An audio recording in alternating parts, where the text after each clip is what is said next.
Naquele tempo, Jesus atravessou de novo numa barca para outra margem.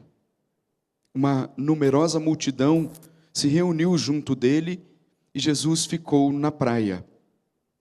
Aproximou-se então um dos chefes da sinagoga, chamado Jairo. Quando viu Jesus, caiu a seus pés e pediu com insistência: minha filhinha está nas últimas. Vem e põe as mãos sobre ela, para que ela sare e viva. Jesus então o acompanhou. Uma numerosa multidão o seguia e o comprimia. Ora, achava-se ali uma mulher que há 12 anos estava com uma hemorragia. Tinha sofrido nas mãos de muitos médicos, gastou tudo o que possuía, e em vez de melhorar, piorava cada vez mais. Tendo ouvido falar de Jesus, aproximou-se dele por detrás, no meio da multidão, e tocou na sua roupa. Ela pensava: se eu ao menos tocar na roupa dele, ficarei curada. A hemorragia parou imediatamente e a mulher sentiu dentro de si que estava curada da doença. Jesus logo percebeu que uma força tinha saído dele e, voltando-se no meio da multidão, perguntou: quem tocou na minha roupa? Os discípulos disseram: estás vendo a multidão que te comprime e ainda perguntas: quem me tocou? Ele, porém, olhava ao redor para ver quem havia feito aquilo. A mulher, cheia de medo e tremendo, percebendo o que lhe havia acontecido, veio e caiu aos pés de Jesus e contou-lhe toda a verdade. Ele lhe disse: filha, a tua fé te curou. Vai em paz e fica curada dessa doença. Ele estava ainda falando, quando chegaram alguns da casa do chefe da sinagoga e disseram a Jairo: tua filha morreu. Por que ainda incomodar o mestre? Jesus ouviu a notícia e disse ao chefe da sinagoga: não tenhas medo, basta ter fé. E não deixou que ninguém o acompanhasse, a não ser Pedro, Tiago e seu irmão João. Quando chegaram à casa do chefe da sinagoga, Jesus viu a confusão e como estavam chorando e gritando. Então ele entrou e disse: por que essa confusão e esse choro? A criança não morreu, mas está dormindo. Começaram então a caçoar dele. Mas ele mandou que todos saíssem, menos o pai e a mãe da menina e os 3 discípulos que o acompanhavam. Depois entraram no quarto onde estava a criança. Jesus pegou na mão da menina e disse: Talita cum, que quer dizer: menina, levanta-te. Ela levantou-se imediatamente e começou a andar, pois tinha 12 anos. E todos ficaram admirados. Ele recomendou com insistência que ninguém ficasse sabendo daquilo e mandou dar de comer à menina. Palavra da salvação. Glória a vós, Senhor. Louvado seja nosso Senhor Jesus Cristo. Para sempre seja louvado. Caros irmãos e irmãs, São Marcos, no capítulo 5, nesse conjunto de versículos que nós acabamos de ouvir, conta-nos uma ação maravilhosa de Jesus e emocionante ainda, e que traz inúmeros ensinamentos para a nossa vida. Primeiro, a oração do chefe da sinagoga chamado Jairo. Quando viu Jesus, caiu a seus pés e pediu com insistência: minha filhinha está nas últimas, vem e põe as mãos sobre ela, para que ela sare e viva. Esse foi o pedido. A filha está morrendo, está num momento de desespero, e faz uma súplica a Jesus. E é muito interessante a quantidade de vezes que nós encontramos a referência às mãos de Jesus que saram, as mãos de Jesus que, sendo colocadas sobre aquele que está doente, trazem a cura, e a gente experimenta isso aqui todos os dias, pedindo pelo poder das mãos ensanguentadas de Jesus. E eu gosto sempre de lembrar isso, porque quando eu falo da devoção às mãos ensanguentadas de Jesus, eu gosto sempre de lembrar que ela tem uma raiz bíblica na Sagrada Escritura, e a gente se surpreende quando começa a ler os evangelhos e ver a quantidade de vezes que Jesus impôs as mãos, e pela imposição das suas mãos, e não podia ser diferente, pela imposição das suas mãos santas, a graça da cura acontece. Mas o pedido desse homem, chamado Jairo, parece que ficou num segundo plano. Aconteceu tanta coisa, e na linguagem de São Marcos, parece que no decorrer de um dia ele quer mostrar a totalidade da ação de Jesus, quase que às vezes numa linguagem exagerada até, parece que falta tempo para contar tudo aquilo que Jesus realizou. Quando Jairo faz esse pedido, dizendo, minha filhinha está nas últimas, vem e põe as mãos sobre ela, para que ela sare e viva. Jesus tomou a iniciativa de o acompanhar até a sua casa. Mas no meio do caminho acontece tanta coisa, que parece que a oração de Jairo, a oração insistente, porque o Evangelho faz questão de dizer, que ele pediu com insistência, 2 gestos, caiu aos pés de Jesus, numa atitude de humildade, e pediu com insistência, que são 2 características fundamentais da oração.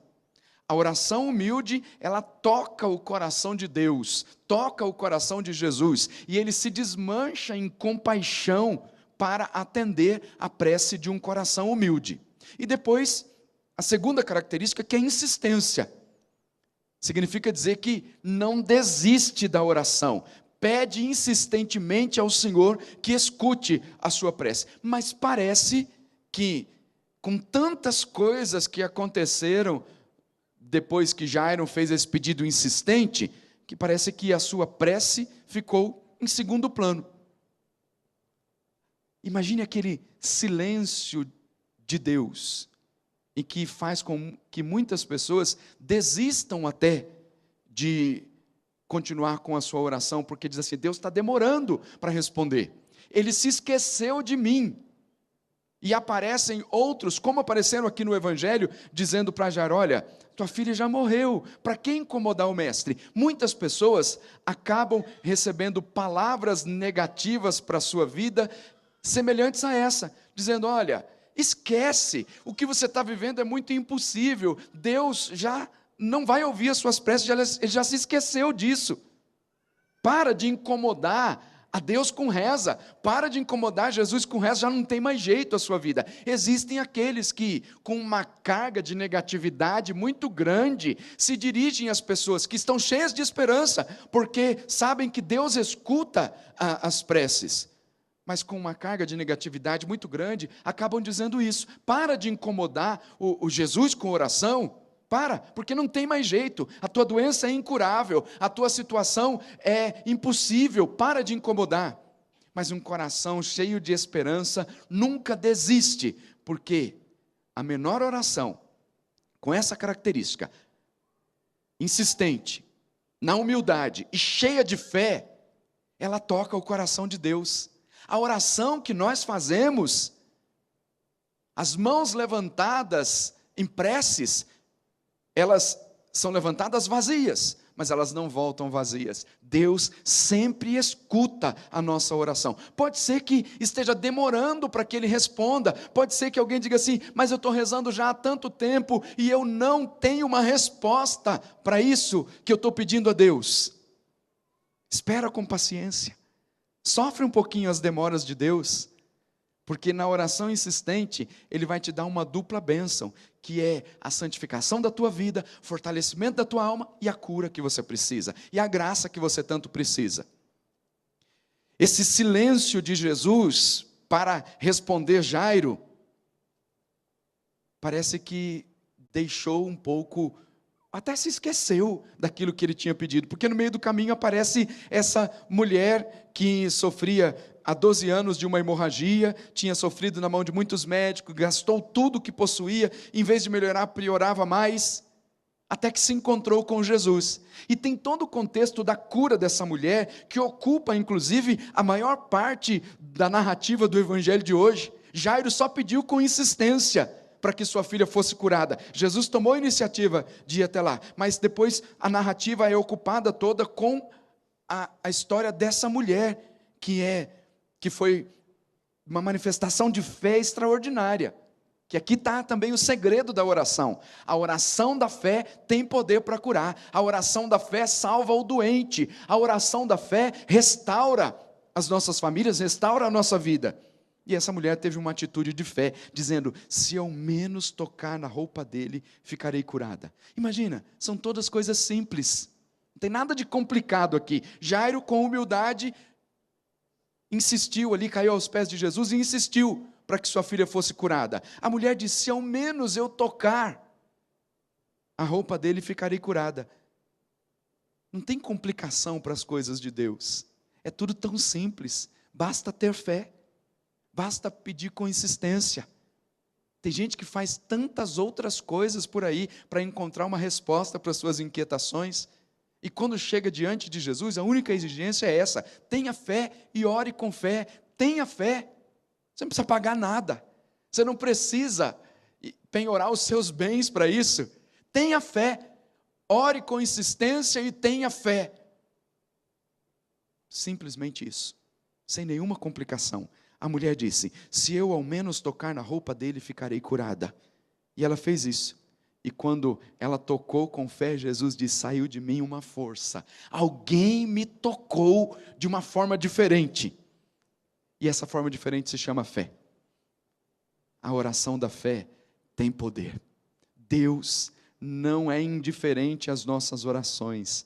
Deus não fica indiferente à oração de um coração humilde e cheio de fé. Ele escuta sempre as nossas preces. Depois, a conclusão da cura dessa mulher foi a palavra de Jesus que disse: filha, a tua fé te curou. O que precisou? Unicamente da fé. Tua fé te curou. Vai em paz e fica curada dessa doença. E aí volta a figura de Jairo, que vão dizer para ele: tua filha morreu, por que ainda incomodar o mestre? Quer dizer, é aquele que semeia o desânimo. Você não tem mais jeito, já morreu. E Jesus vai até a casa desse homem, e ali há uma grande manifestação de fé. E a conclusão é simples: a oração que nós fazemos, Deus sempre dá uma resposta. Então não desanime na sua oração. Você que está em casa, não desanime na sua vida de oração. A oração insistente, a oração humilde, a oração da fé, ela sempre traz uma resposta de Deus para nós. Deus nunca é indiferente às nossas orações. Não desista de rezar, não desista da sua vida de oração. Continue pedindo, continue insistindo. Deus sempre escuta as nossas preces. E pelo poder da fé, Ele nos traz a resposta para todas as nossas inquietações. Deus não está demorando, não. Ele quer te dar uma dupla bênção: o fortalecimento da tua alma, a santificação da tua vida e a resposta para as suas inquietações. Não desistamos da oração. A oração da fé salva o doente. A oração da fé traz uma resposta de Deus para nós.